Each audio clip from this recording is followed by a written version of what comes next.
World War II was ravaging the foundations of the world and the whole humanity. During that catastrophic time, a 5-year-old girl, Sophie Stewart, would walk with her grandma to the Rivington forts for dropping a letter for her father.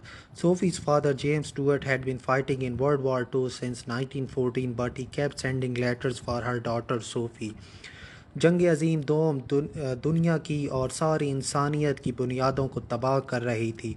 उस गज़बनाक वक्त में एक 5 साला लड़की SoFi Stuart अपनी दादी के साथ रिविंगटन के जंगलात में जाती अपने वालिद के लिए ख़त डालने के लिए। सोफ़ी का वालिद जेम्स स्टूअर्ट जंग अज़ीम दो में लड़ रहा था 1940 से, लेकिन वो अपनी बेटी के लिए बाकायदगी से ख़त भेजा करता था। When the letter would come, Sophie would place her head in grandma's lap and imagine herself talking to her father. Sophie was born when her father had already left for war, so she did not see the face of her father, and her mother died 2 years later. जब भी खाता था, SoFi अपना sir अपनी दादी की गोद में रखती और तसव्वुर करती कि वो अपने वालिद के साथ बातचीत कर रही है। सोफ़ी उसी दिन पैदा हुई थी जब उसका वालिद सोफ़ी वॉज बॉर्न सोफ़ी उस वक्त पैदा हुई जब उसका वालिद इंग्लैंड छोड़ चुका था, तो उसने अपने वालिद का चेहरा नहीं देखा था और उसकी माँ भी 2 साल बाद मर गई थी। Her grandma had been looking after Sophie since then. उसकी दादी उस वक्त से सोफ़ी की देखभाल कर रही थी। One bright morning Sophie asked her grandma to write a letter to her father, and in that letter she asked when he would return. When the letter was completed, Sophie ran and dropped the letter in the mailbox. 2 months passed and no letter came from James Stewart. But when the summer solstice arrived, the people from the neighboring villages gathered in a field where a mail coach was delivering the letters. Sophie and her grandma stood at a distance waiting for any letter to be sent to them. एक चमकदार सुबह SoFi ने अपनी दादी को कहा कि वो मेरे वालिद को ख़त लिखे और उस ख़त में पूछे कि कब मेरे वालिद लौटेंगे। जब ख़त मुकम्मल हो गया, सोफ़ी भागी और उस ख़त को उसने मेल बॉक्स में डाल दिया। 2 महीने गुजर गए और कोई ख़त ना आया जेम्स स्टूअर्ट की तरफ से। जब समर सोलेस्टिस आया जब समर सोलिस्टिस का वक्त आया, लोग आसपास के गांव के सारे इकट्ठे हुए एक खेत में, जहां पर एक गाड़ी आई थी जो कि ख़तों को डिलीवर कर रही थी, ख़त दे रही थी। सोफ़ी और उसकी दादी भी कुछ फासले पर खड़े रहे, इस इंतज़ार में कि आया कोई ख़त उनके लिए भी आया है या नहीं। Mrs Richard Stuart, the postman shouted. उस डाकिये ने चीख कर कहा, Mrs Richard Stuart, here I am Mrs Stuart, मैं हूँ Mrs Stuart, this letter is for you, ये ख़त आपके लिए है। SoFi and her grandma took the letter and as they were about to leave the postman said. Sophie और उसकी दादी ने वो ख़त लिया और जैसे ही वो जाने वाले थे, उस डाकिये ने कहा, wait, there is one more for you Mrs Stuart, इंतज़ार करें, एक और ख़त भी आपके लिए है। Thank you gentleman, grandma said. Thank you, दादी ने कहा। Sophie and her grandma returned home and grandma read the letter. It stated that the war is over and Sophie's father is returning home. Sophie jumped in excitement and embraced her grandma. SoFi और उसकी दादी घर लौटे और दादी ने ख़त को पढ़ा। उस ख़त में लिखा था कि जंग ख़त्म हो चुकी है और सोफ़ी के वालिद घर लौट रहे हैं। सोफ़ी उछली जोश के साथ और अपनी दादी को गले लगा लिया। The wait was over, SoFi stood along the road and waited for her father, and then she embraced him. She remained awake whole night and talked with her father. She experienced the true meaning of smile and joy. She kept all the letters safe in her cupboard. She took her father to the mailbox in the wood where she used to drop letters for him. Minutes changed into hours and hours changed into days and 12 years passed. इंतज़ार ख़त्म हो गया। SoFi road के साथ खड़ी रही और अपने वालिद का इंतज़ार किया, और फिर जब उसके वालिद आए तो सोफ़ी ने उनको गले लगा लिया। वो सारी रात जागती रही और अपने वालिद के साथ उसने बातचीत की। अब उसको तजर्बा हुआ कि असल में क्या मतलब होता है मुस्कुराहट का और ख़ुशी का। उसने सारे ख़त अपनी अलमारी में महफूज रखे हुए थे। वो अपने वालिद को उस मेल बॉक्स की तरफ लेकर गई, जंगलों में, जहाँ पर वो ख़त डाला करती थी। मिनट्स घंटों में तब्दील हुए और घंटे दिनों में तब्दील हुए, और ऐसा होता होता 12 साल गुजर गए। On her 17th birthday, Sophie took out all the letters from her cupboard and read which her father sent during the World War II. She felt amazed when she saw the letter which came after summer solstice because the handwriting was completely different from the letters which were sent earlier. She could not believe her eyes. The wires of her mind got tangled. She ran to her grandma's room.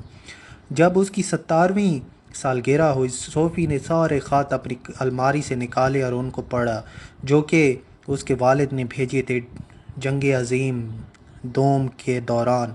वो उसको हैरानगी इस बात की हुई जब उसने वो ख़त देखा जो कि समर सोलेस्टिस के बाद आया था, क्योंकि उसकी हैंडराइटिंग बिल्कुल मुख्तलिफ थी उन सब लेटर से जो कि पहले आए थे।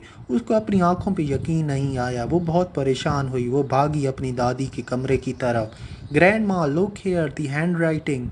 दादी, यहाँ देखो इस ख़त की handwriting. What happen Sophie? क्या हुआ है Sophie? Grandma, the handwriting of this letter is different from the rest. Was this written by somebody else? दादी, इस ख़त की हैंडराइटिंग तो दूसरे ख़तों से काफ़ी मुख्तलिफ है। क्या ये किसी और ने लिखा? No no Sophie, the grandma's voice crack. नहीं नहीं सोफ़ी, दादी की आवाज़ लड़खड़ाई।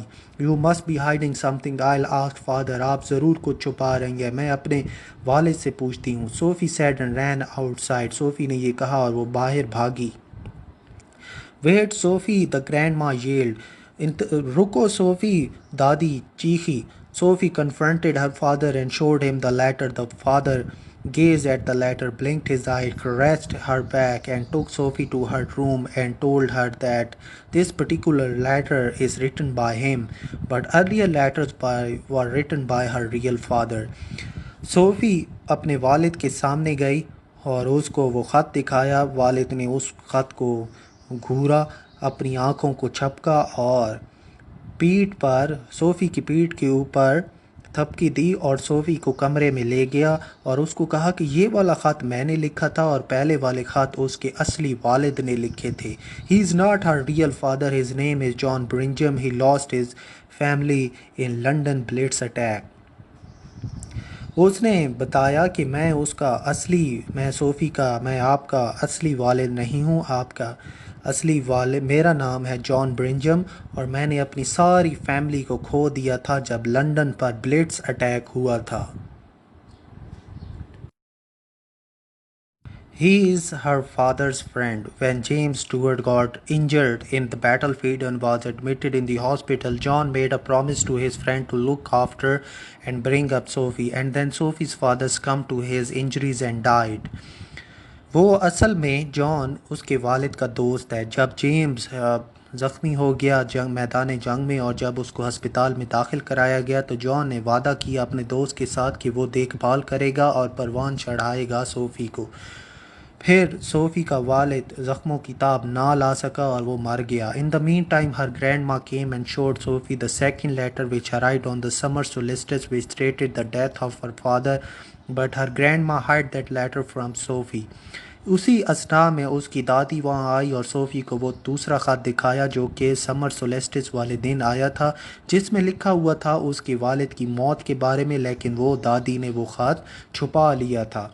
Sophie shut herself in her room and did not see or meet anyone for 2 days. She could not bear to understand that the man whom she called father for 12 years was not her real father. Her heart was willing to accept John as her father, but her mind won't. John bestowed upon Sophie real love. That love and warmth melted Sophie's anger and apprehension. SoFi ने अपने आप को बंद कर लिया एक कमरे में और वो किसी से भी ना मिली 2 दिनों तक। वो इस बात को बर्दाश्त नहीं कर पा रही थी कि जिस आदमी को वो वालिद कहती रही 12 सालों तक, वो उसका असली वालिद ही नहीं था। उसका दिल जॉन को वालिद कबूल करने पर तैयार था, लेकिन उसका दिमाग कबूल करने पर तैयार नहीं था। जॉन ने सोफ़ी के ऊपर असली मोहब्बत ने छावर की और उसी मोहब्बत ने सोफ़ी के गुस्से और ख़दशात को ख़त्म कर दिया। After 1 week, she opened the window and saw John harnessing a horse. He was going to bring wood from the forest. एक हफ्ते के बाद सोफ़ी ने खिड़की को खोला और जॉन को देखा कि वो घोड़ा तैयार कर रहा था और वो जंगल जाने के लिए तैयार था, लकड़ियाँ लाने के लिए। Sophie went down stair and walk through the garden. Sophie नीचे सीढ़ियों से आई और बाग से चल कर गई। Will you mind if I join? Sophie asks, क्या आप बुरा तो नहीं मनाएंगे अगर मैं भी आपके साथ जंगल की तरफ चलूं? John nodded and smiled as her grandma looked from the window in joy. John ने अपना सर हिलाया और वो मुस्कुराया, और उस वक्त उसकी दादी खिड़की से उन दोनों को देख रही थी, खुशी के आलम में।